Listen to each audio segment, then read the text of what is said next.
Buenas tardes.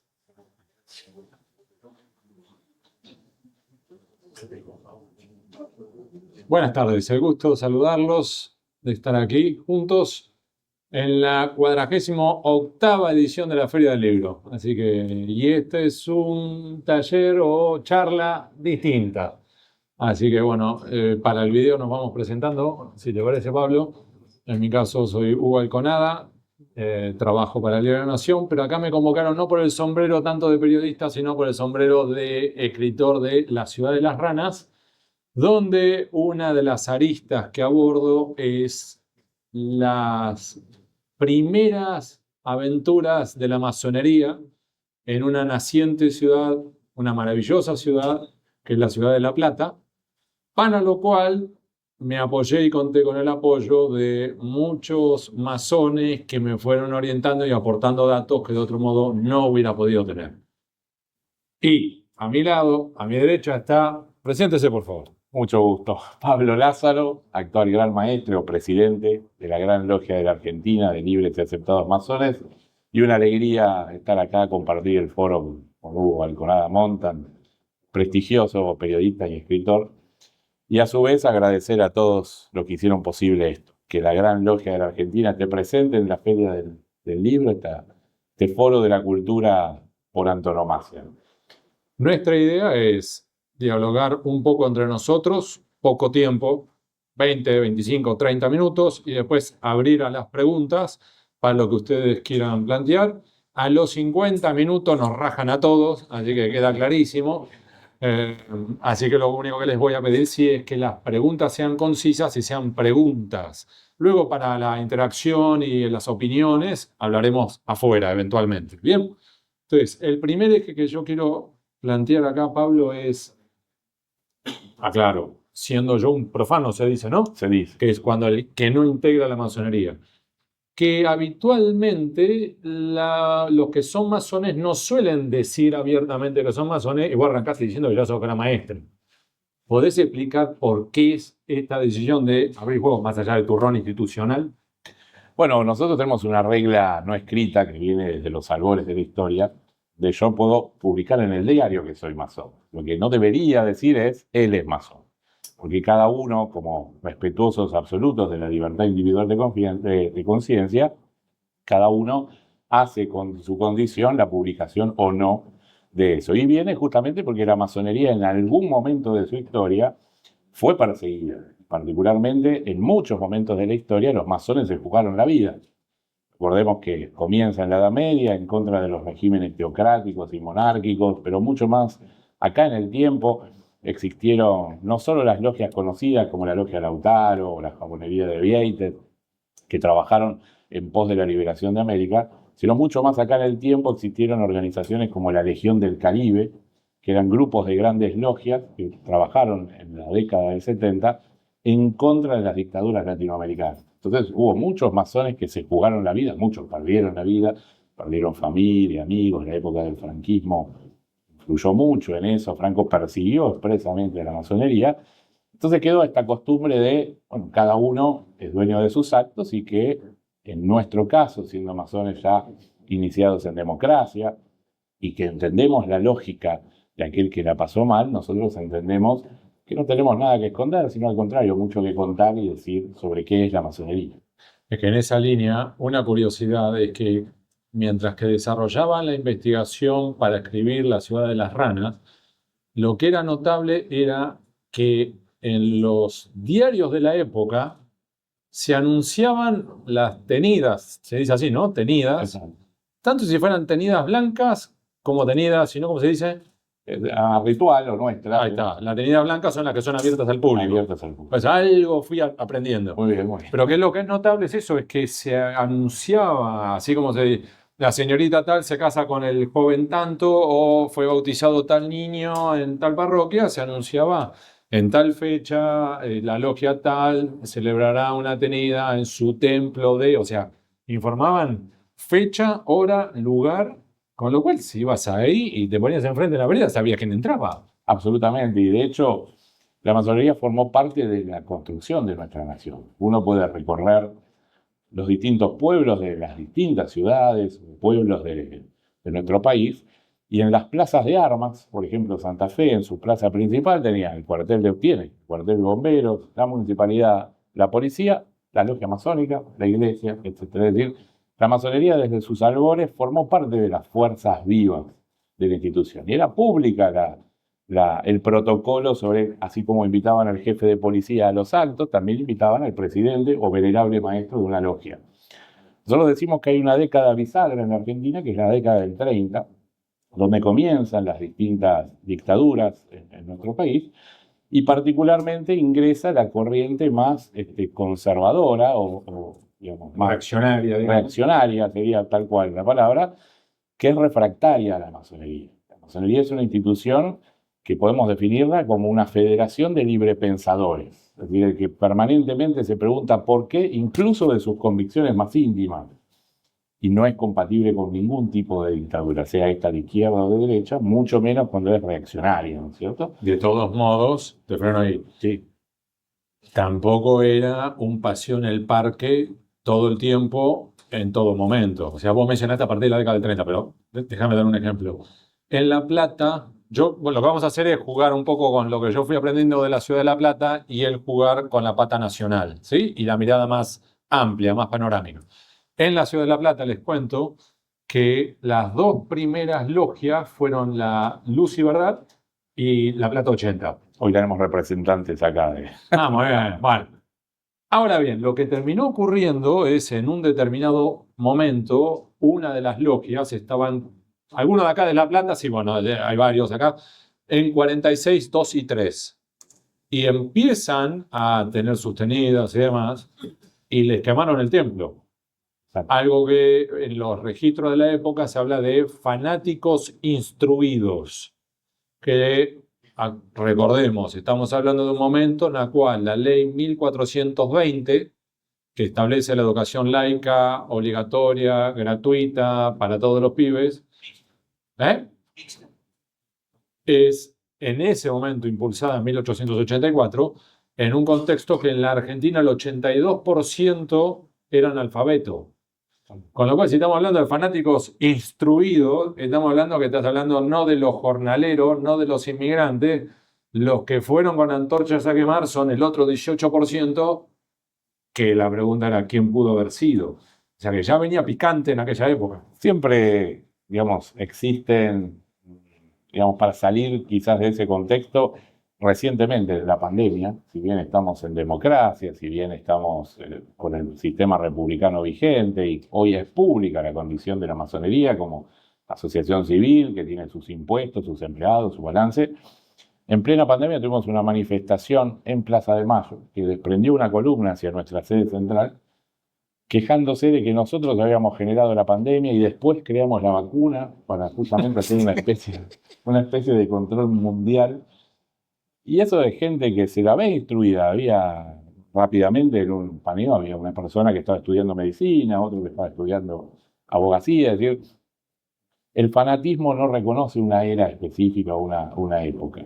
Pero nosotros decimos la década del 30 porque, impulsado desde quienes estaban en el gobierno y en los distintos estamentos, comenzó quizás sistemáticamente una persecución a la institución. Porque sí, desde la década del 30 podemos decir, y tenemos documentado, que se han perdido más de 400 propiedades de la masonería. Muchas porque dejaron de funcionar, otras tantas porque ocuparon distintos roles los masones que eventualmente la conformaban y hoy son, por ejemplo, consejos deliberantes, escuelas, ¿no? Entonces, lo tomamos como año bisagra. Pero hubo otros momentos en la historia, como por ejemplo Tandil, el famoso caso de Tata Dios. Uy, sí. También, década del 70 del siglo XIX. Exactamente, del siglo XIX, década del 70, un asesino serial, lo llamaríamos hoy, que se había encarnizado y obsesionado con los masones. Y específicamente salió a matar a cualquier persona, ni siquiera si era masón, si habían dicho que era masón. Entonces, eso no era necesariamente impulsado desde un lugar, hay fanáticos todo el tiempo, ¿no? Pero en la ciudad de La Plata me gustaría que cuentes, haciendo este ping-pong, el por qué la ciudad de las ranas, porque era un diálogo entre dos personas muy interesantes. Sí, que son, por un lado, Dardo Rocha, que sí era masón, hijo de Juan José Rocha, también masón, que da vuelta a la vida, Juan José Rocha había compartido la logia con Giuseppe Garibaldi. Y entonces Dardo Rocha, estamos hablando de un contexto de 1882, estamos hablando de un momento que venimos de todo el recorrido de unitarios y federales, autonomistas porteños, Carlitos Tejedor que se pasó de rosca, rebelión, y terminan muriendo en la rebelión de 1880 3.000 personas, en un momento en el cual la Argentina tenía 120.000 habitantes. Con lo cual, si traspoláramos por la regla de tres simple a los 48 millones que somos ahora, estás hablando que murieron más o menos, es como si hubieran muerto hoy 120.000 argentinos. O sea, una verdadera tragedia.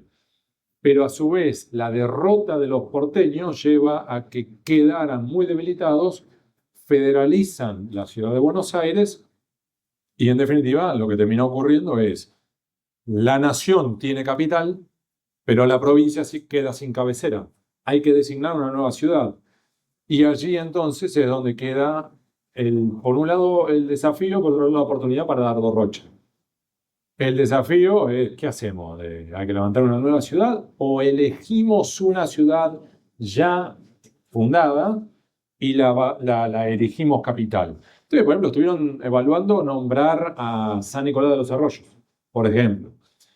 Y finalmente deciden ir a una zona que en aquellos tiempos se llamaba las Lomas de la Ensenada. Para quienes son de La Plata, claro, la sospecha como que es plano. Y en realidad la ciudad de La Plata tiene sus pequeñas lomadas y sus bajíos, que a su vez, cada vez que llueve, podés vislumbrar más o menos cuáles son las zonas más bajas, la zona más alta, y la última gran inundación, la terrible de 2013, donde murieron al menos 90 personas, quedó muy claro. ¿Por qué cuento esto? Porque estamos hablando que en 1882, cuando deciden levantar la ciudad de La Plata en las Lomas de la Ensenada, eligen la zona específica y ya en ese momento Dardo Rocha y Julio Argentino Roca, presidente de la Nación, ya empezaban a abrir sus primeras diferencias y empezaban a inaugurar la tradición de peleas y discusiones y celos y recelos entre gobernadores y presidentes que hemos tenido en los últimos 1500 años. Y que entonces en ese contexto ya lo que veían era Dardo Rocha, mencioné antes, vio la oportunidad y el desafío de levantar una ciudad. El desafío, tener que levantar una ciudad. Hay que construir una ciudad entera. Alfonsín en un momento avisoró trasladar la capital y no lo logró, y Dardo Rocha en 1882 dice, vamos. Pero también es una oportunidad. Porque lo que calibró es, si yo logro levantar una nueva capital en 2 años, es mi mejor trampolín y mejor vidriera para eventualmente llegar a la presidencia de la nación. Porque lo único que tengo que hacer es decir, Pablo, si me diste 2 años y construí esto, imagínate si me das 6 años como presidente. A este país lo mando para arriba. Ahora, claro, Julio Argentino Roca, que estaba sentado en el sillón presidencial, lo miraba a Dardo Rocha y decir, vos dedicarte a ser gobernador, dejá de respirarme en la nuca. Entonces, lo que terminó ocurriendo es que Dardo Rocha lo invita a el acto fundacional 19 de noviembre. Julio Roca le dice, no puedo, tengo que ver una serie por Netflix. Y invitan al vicepresidente, tampoco pueden. Invitan al ministro del Interior, tampoco puede. Y le quedó clarísimo a Dardo Rocha que le estaban haciendo el vacío. Incluso lo nombra padrino de la ciudad a Julio Argentino Roca. No va igual. Le arman y pueden ver la espátula, que es una belleza, que es una espátula con mango de ébano, tiene rubíes y esmeraldas incrustadas. Está ahora... es visible en una vitrina del Museo Dardo Rocha, enfrente de la Plaza Moreno de la Ciudad de La Plata, y Roca no fue. Entonces, lo que hace Dardo Rocha es decir, bueno, no puede usted, porque ahora hablando en serio, no puede ir, Roca había arguido que tenía un viaje, por completar. Entonces, bueno, si usted no puede venir para el 19 de noviembre, fecha prevista para la inauguración, le hago un city tour previo. Le hago una recorrida por la zona, comemos un asado y, digamos, por lo menos limamos asperezas. Y lo hicieron. Ahora, lo hicieron en una época del año que para quienes son de La Plata saben que es como esta época del año. Te llueve mucho. Y cuando llueve en La Plata no es que llueve un poquito, te llueve durante días. Y te llueve desde la mañana hasta la noche. Entonces vos arrancás ya con los pies que hacen patito y ya a la noche los pies te hacen splash, splash, splash. Es un desastre. Si ya es un desastre ahora, imagínate en 1882.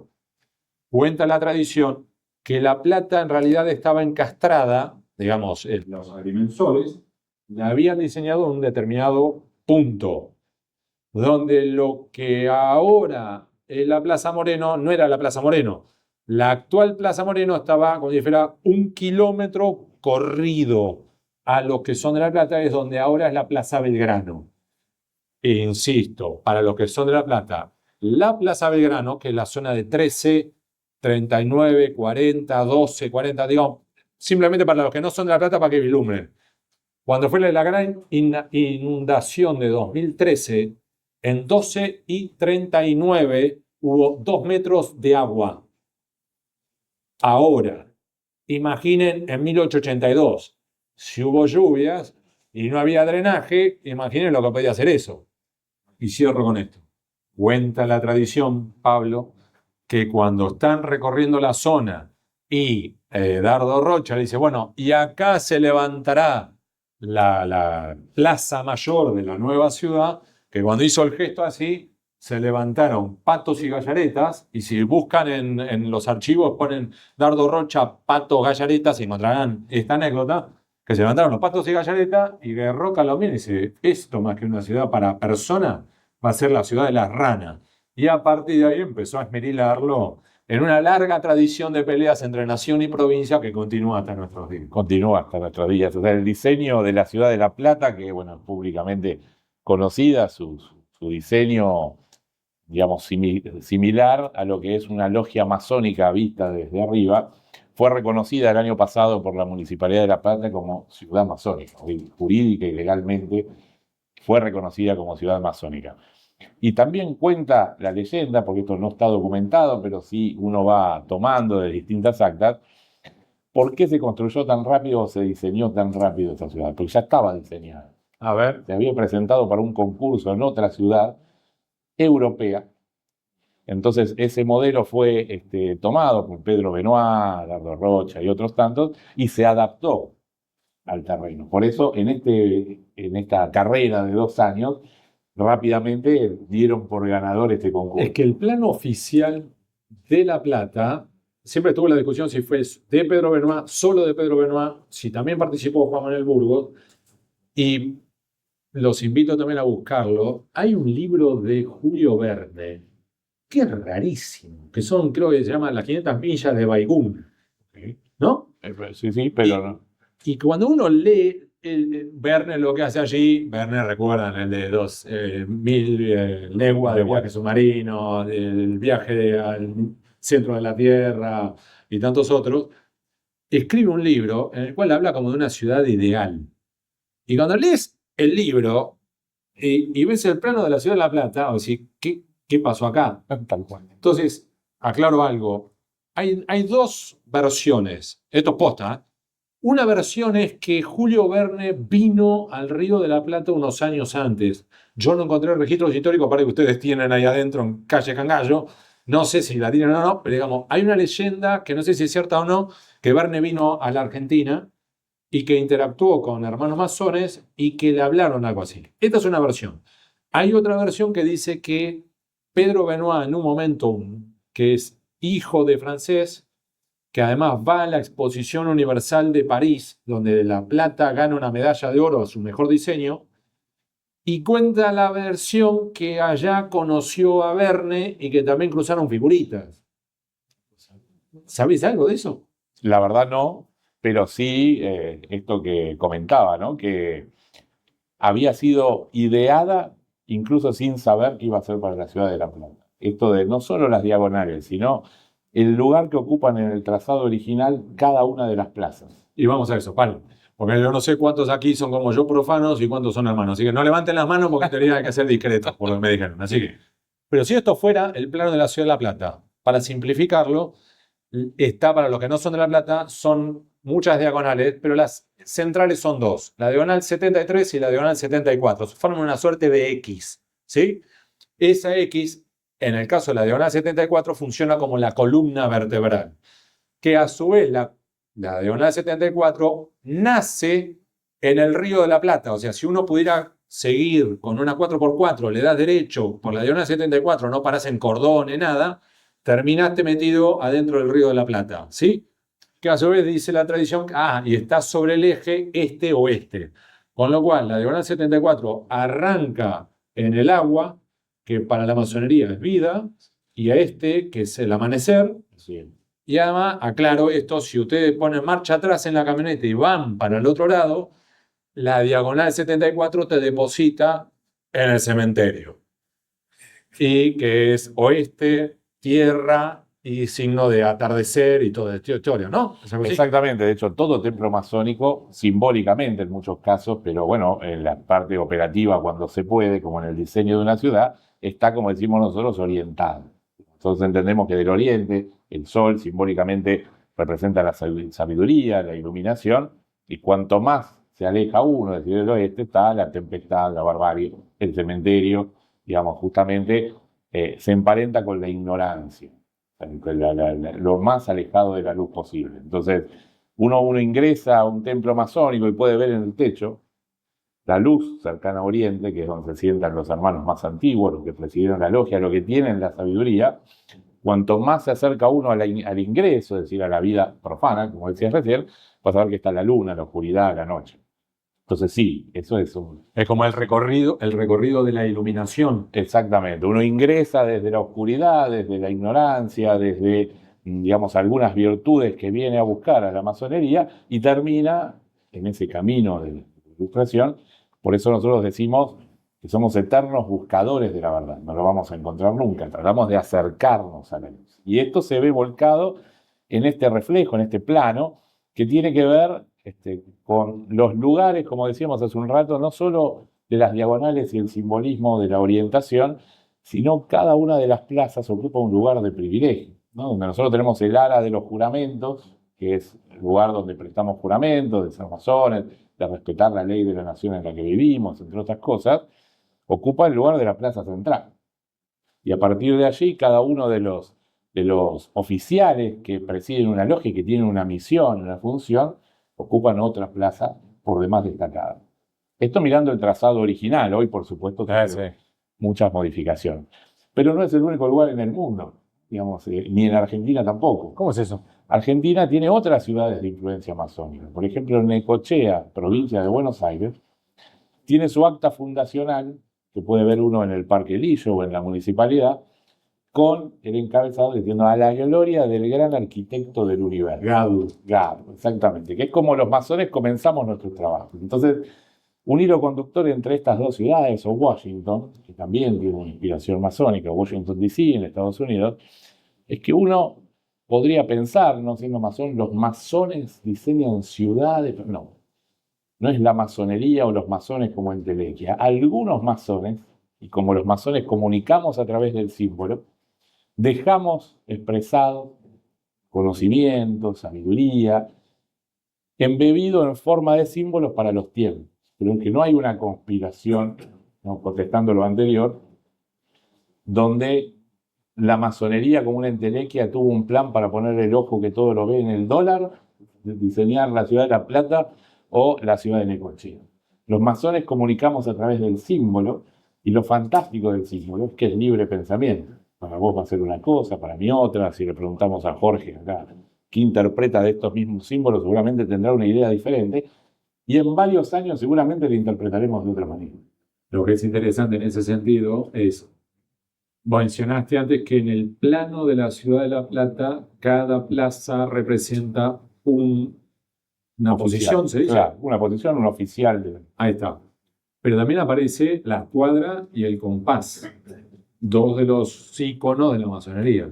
El símbolo de la escuadra del compás, totalmente. Claro, espera. En el plano es, con las diagonales de la Ciudad de La Plata se pueden hacer esas dos. Vamos. Exactamente. O sea, la combinación de escuadra y compás tiene múltiples significados, uniendo con lo anterior, ¿no? Cada uno le da interpretaciones.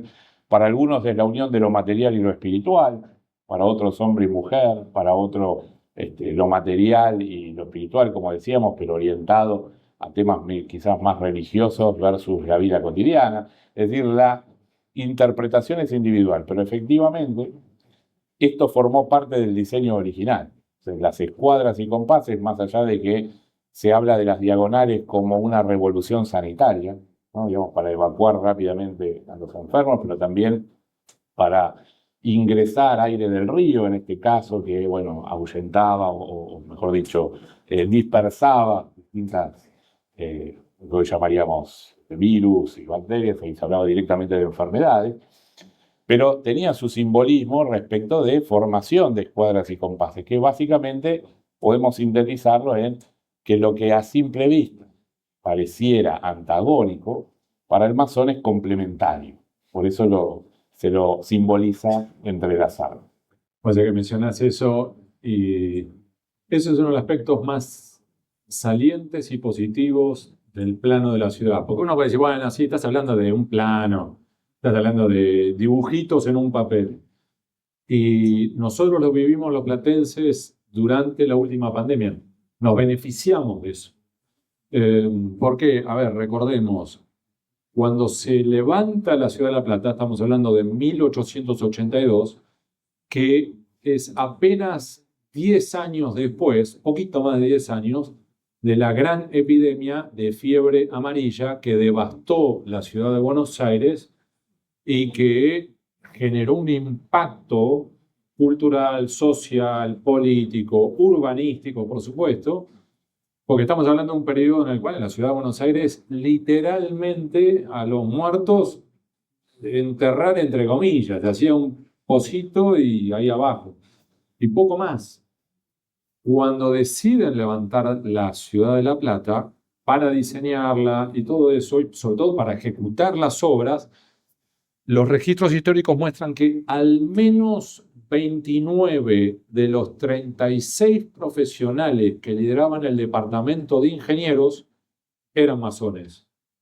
Y cuando digo al menos es porque tenemos la certeza de 29, te queda la duda de los otros 7, que no podés descartar que lo fueran, pero que los papeles no están. Y eventualmente no están porque se destruyeron cuando fue las quemas de los templos masónicos. Fueron 2 templos quemados en La Plata, con lo cual, claro, hay papeles que faltan, no están. Pero ¿por qué digo que nosotros nos beneficiamos? Porque aquel que quizás no conoce la ciudad de La Plata, la ciudad de La Plata está diseñada de un modo que en cualquier dirección que tomes, en 6 cuadras como máximo tenés un parque o una plaza. Y eso llevó a que en plena pandemia, cuando empezó a flexibilizarse, recuerdan que solamente se podían estar en espacios abiertos y espacios verdes, cualquier platense sabía que en cualquier dirección que tomara, como máximo en 6 cuadras, estaba en un parque. Entonces, además vos sabías, si era 5 cuadras para allá, significaba que era una cuadra para allá. Entonces, vos tenías, y esto que parece una minucia, no lo fue. Bueno, en mi caso yo lo vivencié, yo tengo un sobrino autista, trastorno del espectro autista, todos los días había que sacarlo a la calle por una cuestión hasta de salud mental. Entonces, mi hermano todos los días podía disponer, decir, vamos a un parque distinto, sabiendo que a menos de 6 cuadras tenía opciones. Entonces, fue un fruto tardío de una sabiduría aplicada hace 140 años. Entonces, una maravilla. Entonces, es simplemente un ejemplo, ¿no? Otro ejemplo de aquellos años notable, y solamente esto lo voy a mencionar para hacer toda la pregunta, que es la importancia de la masonería en la ley 1420. ¿La masonería sigue involucrándose tanto en el diseño de políticas públicas como lo fue en aquel momento? Totalmente, y de hecho hace 1 año y medio, 2 años, apenas salida la pandemia, la masonería institucionalmente, como gran logia de la Argentina, presentó un proyecto de ley, cosa que siempre fue a través de masones. La ley, llamamos la ley 1420 del siglo XXI, a la ley de educación ambiental. Este proyecto de ley se presentó como gran logia de la Argentina, luego de un debate interno muy importante y del apoyo de 16 universidades nacionales, de más de 20 consejos deliberantes de colores políticos bien diferentes. Se presentó como gran logia en la Cámara Alta y fue uno de los 5 proyectos de la Ley de Educación Ambiental que terminó siendo aprobado por unanimidad en el Congreso de la Nación. Pero la educación es un tema, la educación laica, es un tema que atañe a la masonería desde siempre. La reforma, no solo la Ley 1420, educación libre, laica, gratuita, obligatoria, mixta, como decía Jorge hace un rato, Jorge Ferronato, sino que la logia docente que formó parte activa de esa discusión, donde formaron parte personas muy importantes de nuestra historia, forjó políticas de Estado, ¿no? Porque fue defendida por Sarmiento y fue promulgada por Roca. Estas políticas que hoy son difíciles de ver, pero también formó parte de la reforma universitaria del 18. Tuvimos copia de un facsímil de aquella época, donde el gran maestre del momento le mandó una carta a cada uno de los presidentes de la logia del país pidiendo que se apoye activamente el movimiento revolucionario que se está dando en Córdoba, que apoyemos a los estudiantes por una universidad laica, cogobernada, libre, etc. La masonería formó y formará parte de toda política activa que tenga que ver con la educación para nuestro país. Última pregunta antes de abrir a las preguntas. ¿Por qué acá hicieron un stand? En la Feria del Libro de este año. Al revés, informemos. Hay un stand para aquellos que... Tenemos un stand propio aquí en el pabellón azul. ¿Cuánto? 526. El pabellón número 526, que tiene una réplica de lo que es un muy pequeño templo masónico en el espacio que pueden visitar, porque nosotros tenemos un fondo editorial propio. La Gran Logia de la Argentina tiene un fondo editorial que imprime libros de distintos autores, masones y no masones, sobre temas que hacen a la masonería, temas específicos del simbolismo de la masonería, pero también de historia, de política.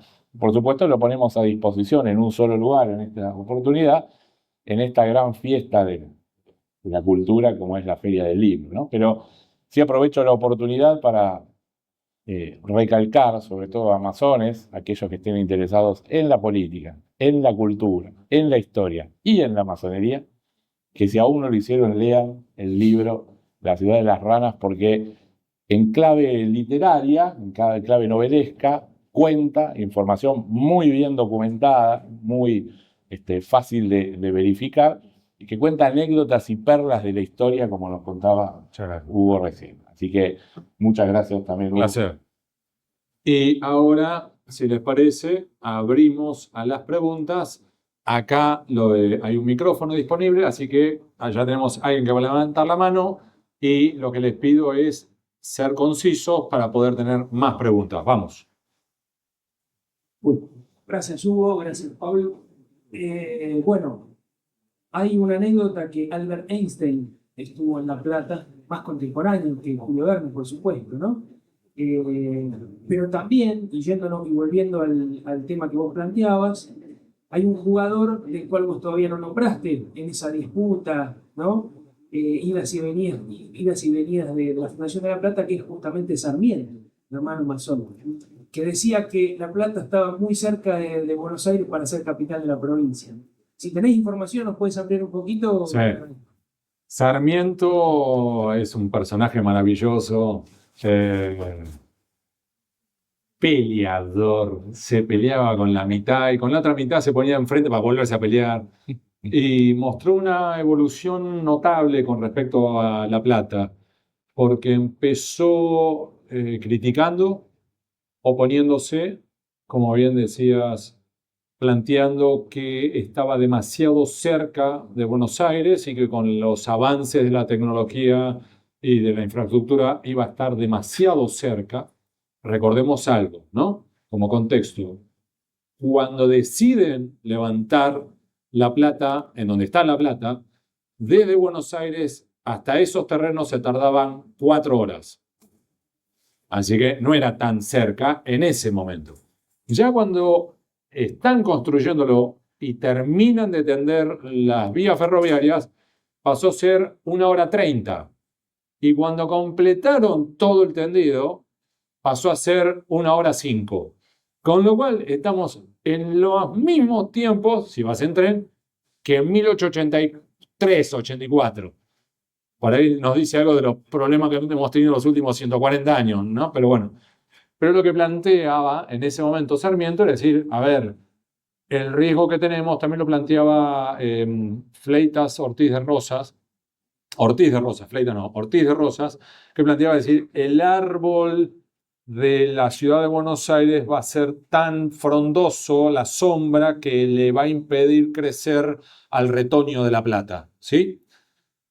Pero luego Sarmiento va evolucionando, visita la ciudad en 2 ocasiones y termina planteando y afirmando que La Plata resultaba admirable y que era la California de América del Sur y que La Plata estaba en condiciones de competir con Nueva York por sus avances, además, por su ambiente cosmopolita. Y cierro el comentario con esto. Doy solamente 2 ejemplos. Por un lado, por avances, La Plata fue la primera ciudad de América del Sur en tender electricidad en todo el casco urbano. Fue la primera ciudad en tener tranvías eléctricos. Compitió de mano a mano con Buenos Aires en el tendido de los teléfonos. Y además, en la dinámica cosmopolita, La Plata era una ciudad bastante peculiar. El primer censo se hizo en 1884 y dio 10.407 habitantes. Supongamos que eran 10.000. Y vamos, los porcentajes son un poquitito distintos, pero para simplificar. 40% era italiano, 20% era español, 20% eran todas las otras nacionalidades que se les ocurra, todas, y solamente el 20% final era criollo. El idioma franco, la lengua franca en La Plata en esos momentos era el italiano. Y de hecho los primeros 2 barrios de la periferia platense que se levantan son la Piccola Italia y la Calabria Chica. Así que queda claro que los tanos éramos mayoría en La Plata. Y lo otro singular era una enorme desproporción brutal entre hombres y mujeres, porque quienes venían a Farel América. Y entonces la mayoría dejaba a sus familias en sus lugares de origen, venían a tratar de buscar un presente y un futuro para luego llevar a su familia. El 88% de esos 10.000 habitantes eran varones. Solo el 12% eran mujeres. Si descartás las mujeres que ya estaban viviendo allí, pero que estaban casadas, o que eran solteronas, o que ya eran demasiado grandes para casarse, o demasiado chicas para casarse, quedaban 120 mujeres para más de 10.000 hombres. Y de hecho los registros de la época te hablan de problemas de crímenes pasionales y mucho más. Prostíbulos, piringundines, como se le decía en la época, que los 2 más lindos para mí eran los de la flaca Isabel y la fea Teresa. Posta que se llamaban así, posta. Y de hecho La Plata, ese ambiente es el que termina generando una combustión que lleva junto con Buenos Aires al surgimiento de piringundines donde se cantaba y se empezaba a bailar tango. Ese es el contexto. Y en ese contexto es lo que ve Sarmiento y dice, acá hay algo muy interesante, y empieza a apoyar a esa ciudad. Contestada la pregunta. ¿Pregunta? ¿Alguien? Vamos, allí hay uno. Espera que tenga el micrófono. Y luego vamos allí. Primero ahí. Sí. Y después vamos ahí, Ahí vamos. Buenas tardes, Pablo. Buenas tardes, Hugo. Para vos, Hugo. Después de toda la investigación que tuviste que hacer para escribir tu libro, ¿qué opinión tenés hoy en día de la masonería argentina? Muchas gracias. Para mí es todavía un signo de pregunta. Hay mucho todavía por investigar. Como decía antes, ¿no? Yo soy profano, no soy masón. Lo cuento para que vislumbremos los desafíos que todavía creo que tiene la masonería y también las oportunidades. Como hablábamos antes de Rocha, ¿no? Es decir, oportunidades de abrir, por ejemplo, sus archivos históricos. Yo creo que hay infinidad de datos súper valiosos que verán la luz cuando se haga un trabajo completo, que lo están haciendo, tengo entendido. Incluso, por ejemplo, hay un amigote mío, Martínez Peloa, que está haciendo un gran trabajo. De hecho, hay un libro, vi que está en el stand, justamente de análisis histórico. Porque hay, yo creo que piezas del rompecabezas de la historia argentina que todavía desconocemos precisamente porque no han salido a la luz. Y yo creo que, por un lado, a mí lo que me ha generado es, si querés, reducirle el chimichurri, esta cosa que, viste, sí, somos hermanos masones, pero no lo queremos contar, que si querés, por un lado, sí, te da un toque de misterio, un toque de misticismo y de leyenda, pero por otro lado te quita justamente valor a lo que sí hizo la masonería. Entonces, como un toma y daca, ¿no? Por supuesto que después entiendo que hay muchas personas que no tienen ganas de contarlo. Y me parece bien. Una cosa es no cuentes sobre lo propio, pero mirando para atrás es interesante repasar qué ocurrió. Y te doy un solo ejemplo de esto, ¿no? De que todavía son los desafíos. Yo, para este libro, Ciudad de las Ranas, estuve golpeando puertas, tocando timbre, llamando por teléfono durante 3 años, ponele, y no me daban ni bola. Y yo seguía. Y todos los veranos, yo vacaciono en Valeria del Mar, y hay un tío que va a Valeria del Mar, que durante el año no nos vemos mucho, pero porque nos vemos en Valeria del Mar. Entonces, en Valeria del Mar comemos asado, viene a la playa y nos mateamos juntos, charlamos durante horas y hablamos de política y economía. Entonces, ya mi mujer al final está harta, nos deja a los dos charlar tranquilos.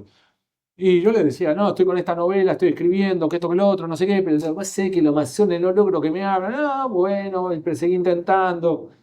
Finalmente, logro que me abran la puerta, logro que me entreguen información, publico la Ciudad de las Ranas, me invitan en la calle de Cangallo, ¿cómo se llama el lugar hermoso que tienen? El salón principal. El Gran Templo. El Gran Templo, que es una cosa de locos. Al que no conozca ese templo, vaya, por ejemplo, la noche en los museos, porque es lindísimo. Y difunden una foto diciendo, gracias Alconada por venir, con la alegría, las puertas están abiertas para cuando vos quieras volver. Fenómeno, ping. Cuando mi tío ve eso, me dice, posta, me dice, Hugo, qué lindo que estuviste con mis hermanos en el Gran Templo. Y a mí me salió, perdón por la expresión que voy a hacer, le digo, pedazo de hijo de puta. Hace 3 años que sabés que estoy golpeándole la puerta, hiciste el sota. Dice, Hugo, somos discretos, la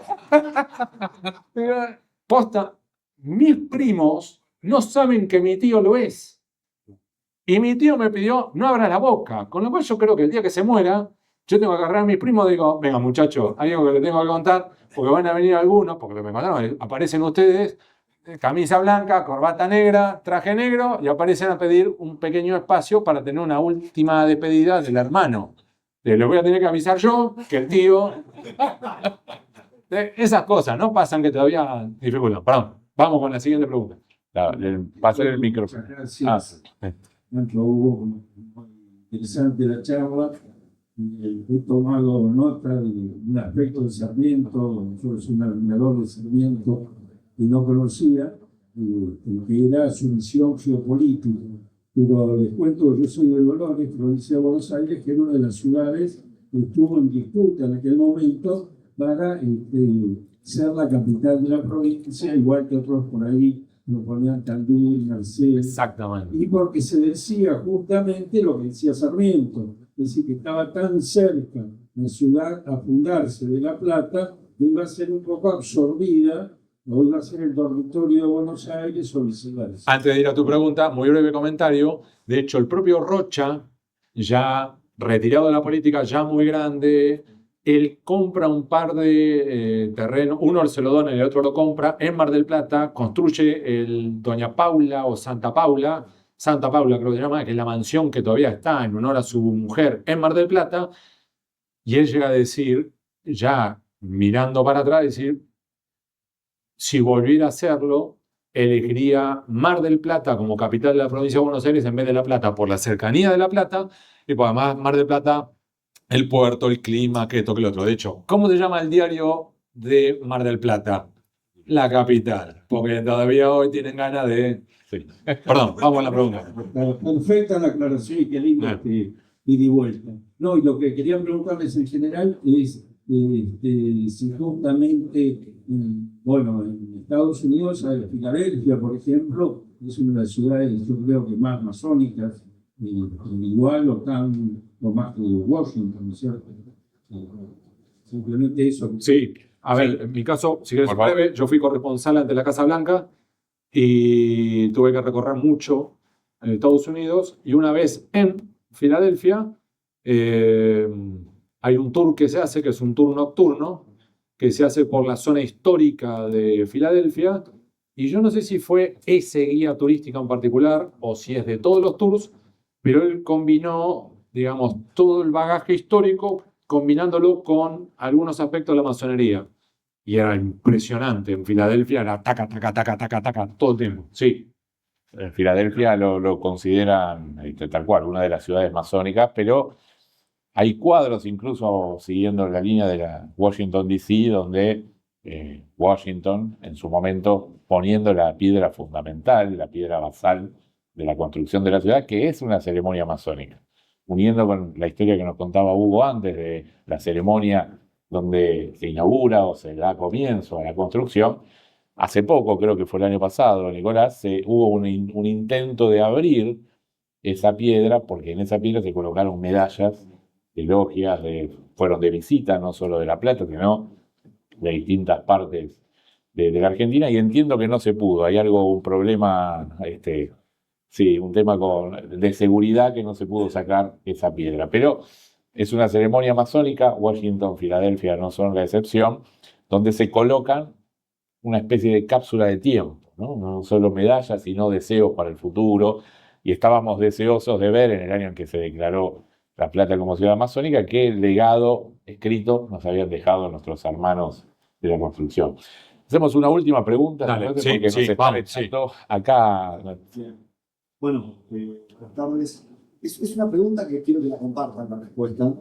Por un lado, desde la actualidad, ¿cómo ves el rol de la masonería en la sociedad argentina? Y desde la historia, ¿cómo la ves y cómo interpretás cuál es el rol de la masonería desde la historia y qué es lo que la masonería hoy quiere hacer? Déjame arrancar a mí, Por favor. porque además mi respuesta te va a tirar el centro de la cabeza para que vos completes.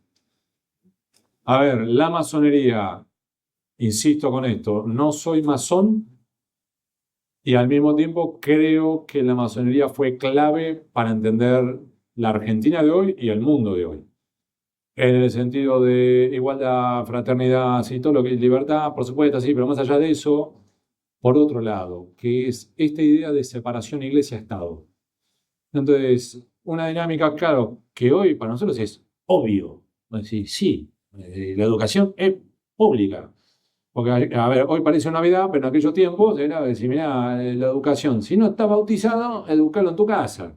Lo mismo que cementerio. El cementerio del Camposanto, donde si vos no sos católico, no podés enterrarlo. Y de hecho, si sos católico pero te suicidaste, no te entierran porque es pecado mortal. Enterrarlo en el fondo de tu casa. Era una locura. Y lo mismo con el Código Civil, porque en definitiva, acá está bien, Dalmacio Vélez Arfield establece el Código Civil, que es un código del carajo, pero en su momento era los hijos matrimoniales, extramatrimoniales, naturales, tenían una larga lista. Y en definitiva era, si vos no estabas bautizado, no te podías casar por la iglesia. Si no estabas casado por la iglesia, tus hijos no eran legítimos. Si no eran legítimos, no eran los mismos derechos hereditarios que el otro pibe. Una locura. Entonces, digo así, si vos sos judío, mormón, maometano, ateo, lo que sea, perdiste. Entonces, hoy para nosotros es una cosa obvia que decir separación, iglesia-estado, los mismos derechos, los mismos no sé cuándo. En aquel momento fue revolucionario. De hecho, llevó a peleas familiares la discusión de la ley 1420, por ejemplo, entre dos hermanos. Los hermanos Goyena, que uno era masón y estaba a favor de la ley, lo que fue luego la ley 1420, el otro estaba en contra, Miguel y Pedro. Y de hecho, después podés combinarlo con el chimichurri. Al parecer uno de los dos quiso ser masón, lo rechazaron y a partir de ahí pasó a ser antimasón fanático. Olvídense de eso. Pero en definitiva, eso. A partir de ahí, si querés, es resuelta esta idea de separación iglesia-estado. Si querés, uno de los baluartes de la masonería pasó a ser reconocido de manera completa social, pero al mismo tiempo le quitó uno de los leitmotivs de la masonería, ponele. Y entonces, a su vez, para ahí te lleva un replanteo de alguna de los objetivos que puede trazar la masonería, y ahí te tiró el centro a la cabeza. Absolutamente, y gracias por el pie. Me hacías acordar al comentar algo, hay un discurso de Sarmiento, cuando deja la gran logia, deja la gran maestría en ejercicio y la deja en poder de su propio maestro, Leandro Alem, ni más ni menos, cuando asume la presidencia de la nación. Que si uno tapa la fecha y la firma, puede ser un texto absolutamente vigente. Porque él, entre otras cosas, dice, me dicen que la masonería ya pasó, digamos, que ya es algo del pasado, que ya no tiene esas luchas contra los poderes monárquicos o en contra del clericalismo acérrimo, pero él, muy por el contrario, asevera, la masonería está más vigente que nunca, porque sigue existiendo el pensamiento mágico, sigue existiendo la falta de pensamiento crítico y científico, sigue existiendo la tiranía, según la define él, la tiranía del lenguaje foráneo, ¿no? Y en la masonería y por sus valores y cómo lo vuelca la sociedad, entiende que es eso que nunca va a suceder, pero cuanto más exista, más cerca de ello estemos, que es la fraternidad universal. Y por lo tanto, cualquiera que critique a la masonería, en palabras de Sarmiento de vuelta, es básicamente por ignorancia. Critique en el mal sentido, ¿no? Por supuesto. De nuevo, a los Sarmientos, que es como dice Hugo.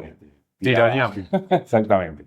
¿Qué está haciendo hoy la masonería? Justamente a través de nuestra institución y de muchas instituciones con las que trabajamos, con el Instituto Laico de Estudios Contemporáneos, el Observatorio de la Ciudadanía, la Gran Logia Femenina de la Argentina, con quienes trabajamos codo a codo, seguimos trabajando por un laicismo duradero y verdadero, es decir, en el sentido de instalar la investigación científica como medio de investigación, no, digamos, lo más alejado del dogma relacionado con la masonería, es decir, el dogma es aquello que se acepta sin discusión. El masón, por el contrario, te va a plantear, bueno, dame los fundamentos, el porqué de las cosas.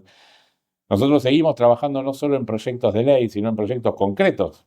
Están haciendo una universidad que nació en la gestión 2008-2011 de Jorge Clavero y que dará luz en breve, que es la Universidad Laica Argentina, la UNILA, porque entendemos que es un espacio que falta, más allá de que existen universidades públicas que, como decíamos, las apoyamos fervientemente desde la reforma universitaria a nuestros tiempos, habrán visto nuestro comunicado días pasados, pero entendemos que hay un espacio faltante con los valores que tienen que ver con el laicismo, con los valores que tienen que ver con el cuestionar todo, pero a uno mismo, porque lamentablemente el libre pensador pasó a ser una palabra para denostar. Esta palabra que dicen, este es un libre pensador, no lo convoquemos, en el sentido como si fuera algo malo. Por el contrario, para el masón es algo bueno, es algo, una virtud. Entonces entendemos que la masonería está trabajando y debe trabajar fuertemente en el plano nacional, regional y por extensión internacional en este sentido. Venimos de un foro con el gran canciller de la Gran Logia, donde es una especie de OEA de la masonería, que es la Confederación Masónica Interamericana, y hay un hilo conductor en los problemas. Este pensamiento mágico, esta cuestión de la inmediatez que hace que uno no reflexione, es un problema de época, no es específicamente de la Argentina. Por supuesto, le pondremos el acento local, pero creemos que entre todos tendremos que seguir trabajando y que la masonería, al decir de Sarmiento, está más vigente que nunca. Muchas gracias, Hugo. Muchas gracias. Y gracias a todos. Gracias.